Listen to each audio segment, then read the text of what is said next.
All right, so next one's this is an interesting one. From our boy Brian Dunlop, the resident booker from Sportskeeda. It actually says from the Big Apple. He's a New Yorker too, by the way. Did you know that? Howdy K100. I'm getting back to you guys on the topic of the Wyatt Sicks potentially having backstage heat in WWE. I remember after their Monday Night Raw debut, the group was criticized by legends like Mark Henry and Bully Ray because a photo was released online showing them all in street clothes posing with the fan at Whataburger. Could this play into the faction's current booking situation? Maybe they got heat for not protecting their gimmick outside the ring. What do you guys think? Konnan, if you booked a dark, mysterious, supernatural stable in AAA that the company's investing a lot of money, time, energy into, and then you see they were out of character, chubbing it up with a fan in a picture on social media that's going viral, how would you react? Best regards, Brian Dunlop. Well, I just think that, like, remember when Strowman was taking pictures of rings? Yes. Oh, Braun Strowman's in town, by the way, for New Year's. He actually came to the club the other day. He's here, and he posted a picture. He stayed at the Fontainebleau for like 3 days. So, yeah, he's making bank. So, I just think that this is a generational thing. I don't think anybody from our era or very little people would say, yeah, I think it's a good thing that if you're having a supernatural character taking pictures at Whataburger, right?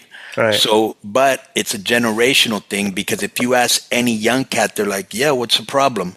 You know, does Sylvester Stallone always stay in character? You know, does Arnold Schwarzenegger stay in character all the time?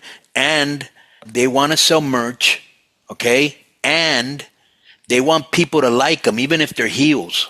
Right. Well, they're baby. I don't want people to really think I'm a bad guy. You know, it's like, come on. I'll give you an example.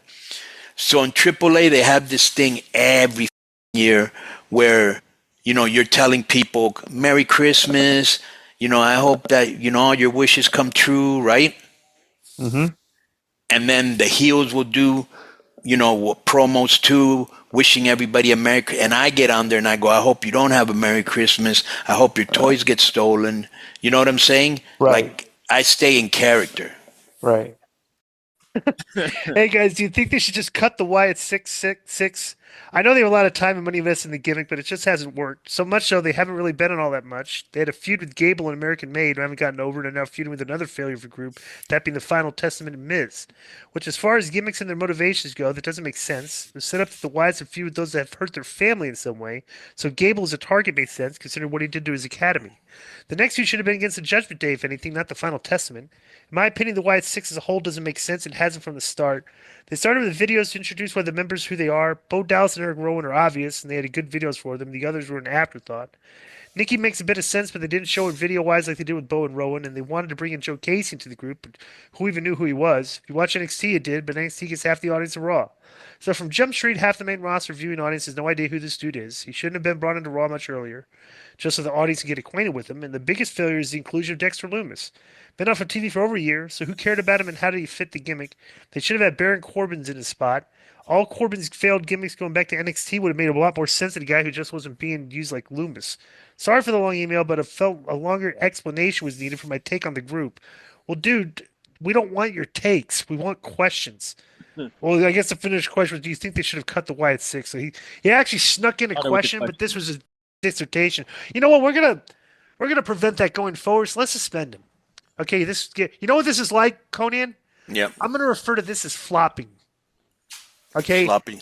No, floppy. Like in the NBA where you're exaggerating, like you're trying. When you're flopping, like in basketball. You're trying to fool the refs, right? Like in the soccer too. Okay. Right. And so he tried to fool us by asking a question right off the bat, but this is just basically a dissertation on what his opinion of the Wyatts was. One month, one week. 1 week. But we've repeated this. I mean, I'm not saying what you said about this group is wrong. It's just they're very difficult to book. And that's why we got that in very short order. You know? Their introduction and the buzz before they started was incredible. Yeah. Time out. I'm going to make we forget this. This is where it's ridiculous. They showed up, and they everybody on the set. And then then there were baby faces. It's like, what? Like, maybe that's where they went wrong. It's like, okay, this group comes in, it's like they do this devastating heel thing. Yeah, like but I think they were being cheered, and that's why they switched them, because what they were doing was kind of cool. But here's my 2 cents on this. If you spend have as much time on a good storyline that you did in their entrances, and as you do in other storylines, this might be good, but doesn't make sense. I almost feel like you have two guys in the group too many, and that's kind of where I'm at with this. Okay, Well, Joe.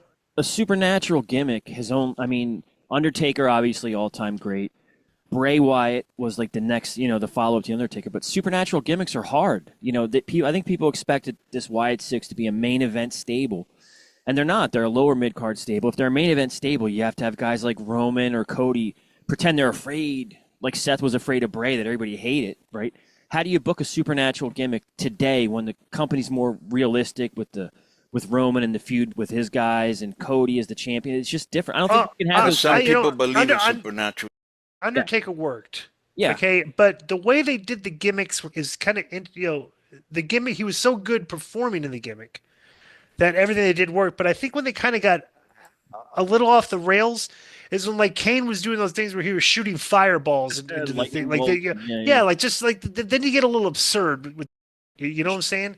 Sure. But I don't know. It's like they're theatrical characters, and maybe the fact that Bray Wyatt just talks in circles so much too, like his brother did, is difficult to. I don't know, but yeah, like something I said, ain't clicking. This is a problem that we said right off the bat. I think our exact words were, we're optimistic. However, I could see this thing going Right. sideways quick because we were all over that. Bray Wyatt did with Alex Bliss and the little doll, and remember Right. that stupidity? Yeah, it just got like Yep. it was an initial thing, like, oh, this is cool. Where's this going? Then it doesn't really go anywhere interesting. Right. It's just so. Because then remember when Bray was the Fiend, he had that match with Orton at Mania where they like projected bugs and fire and stuff onto the mat, and it was just Yeah. I mean, some people like it, but it didn't work.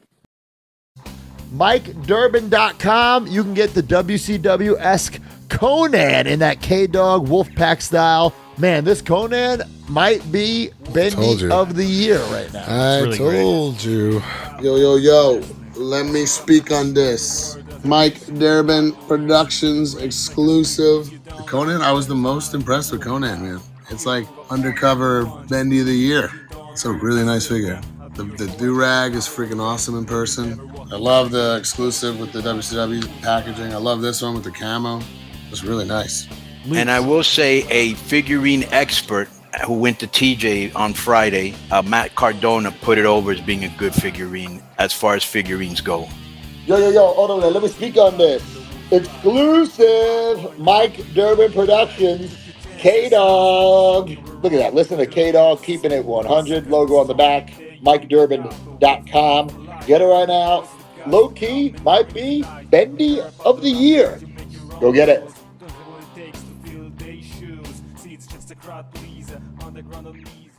Yo, what's up? I just want to thank you guys for watching this clip. Don't forget to hit the like button, leave a comment, and subscribe. And join our YouTube membership for hours and hours of exclusive, unedited, uncensored content. And being a member will help you get involved in our upcoming live streams. Thank you for your support. Thank you for riding with us. I know you got a lot of other podcast choices, be it wrestling or other ones. And thank you for picking us. Boom.